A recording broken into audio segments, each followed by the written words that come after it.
everyone, and welcome back to my channel. My name is Sean if you guys are new here. Today I'm just going to be talking about my experience on spironolactone. I pretty much have struggled with acne so long to the point where I can easily identify what type of acne I'm actually dealing with at the time. I can identify how one breakout may be different from the other. I've just been through a lot when it comes to my acne. About 3 years ago, had cleared my skin up after suffering from what I believed was fungal acne. Out of the blue, I started getting very odd breakouts, specifically by my nose and all over my cheeks. Like big pustules that would like swell up, and then they would have like that would appear right next to it, almost as if it ended up spreading underneath my skin and just forming like twin pimples. Not a good time. I decided to go and see a dermatologist, and he told me I was dealing with hormonal acne. He decided to prescribe me spironolactone. Starting out, he put me on 50 milligrams, so I would take one in the morning and one at night. And I also decided to go back to my dermatologist because I was having issues with my hair. I was like experiencing a ton of shedding. That's when he decided to up my dosage to 150. I was then taking 3 pills a day. He told me basically be patient. Around the 3-month mark is when I actually started telling myself like this isn't working. I wanted to like give up, and I just felt like nothing was changing. I wasn't seeing results. I was sick of breaking out. But even though I wasn't seeing any results, I decided to keep on taking medication because at that point I had no other choice but to take the medication. Around the 6-month mark is actually when I started seeing results where I was like, okay, finally this is actually working.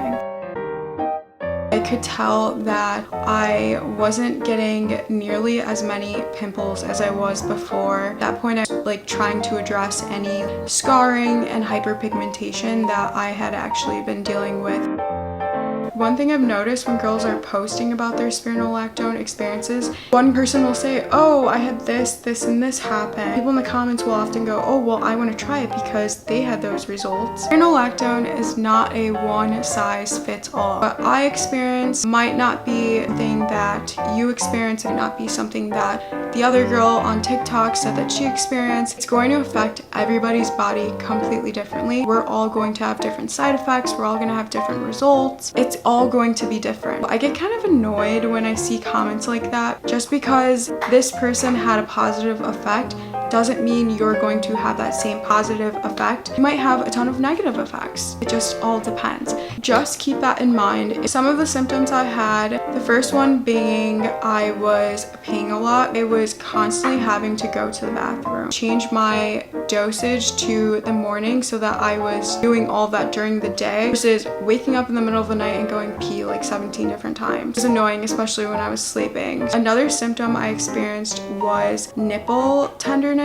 Like I would get super sore nipples, especially right before my period. My soreness was pretty intense. Another symptom I had was always being thirsty. In general, with this medication, you're supposed to drink a ton of water because it is a diuretic. You need to drink as much water as possible because otherwise you're gonna end up dehydrated, and that's not good. Sometimes I would add salt to my water. I think it's electrolytes back into my body, especially because you're peeing all of that out. It seemed to help a lot. Another thing that I experienced was having drier skin. That also may be due to it being a diuretic. Now let's move on to the positive effects that I was experiencing. The first thing I noticed was that my breasts around my period again were getting huge. I am a very petite girl. To see my chest get a little bit bigger, it was a little exciting for me, especially because I had lost a ton of weight and I really didn't have like much of a chest anymore. And that I noticed was my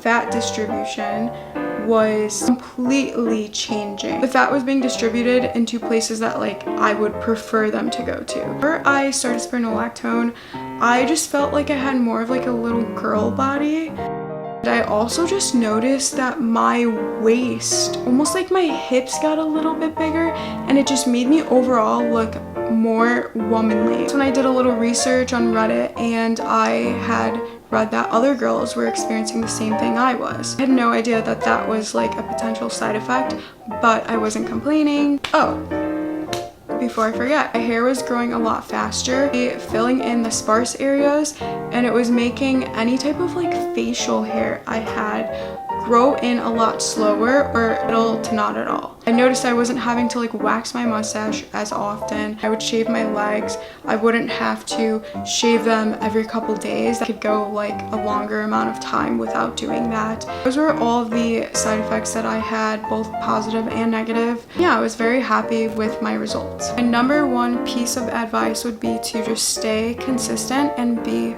patient. You are not going to get results overnight. And a lot of the things that I see are girls saying, spend 3 months, they're not seeing results, I think I'm gonna stop. That was also me, but like I said, you won't see results up into the 6-month mark. You might see very little, but you are going to see results at the 6-month mark and from that point on. So I advise you to just stay patient, hold in there, because I promise you it will work, it will get better. The last thing I want to talk about is if I'm on spironolactone currently. I am currently on spironolactone. I had stopped about 6 months ago, and that's because I was kind of being lazy and inconsistent, mostly because I was in the midst of moving and just like really busy. Then I started getting a new skin issue that I'm currently dealing with right now. That's also why I stopped. I am starting out on 50 milligrams again, and then I'm just going to buffer into getting back to the 150, and we will see what happens. I will try to give you guys an update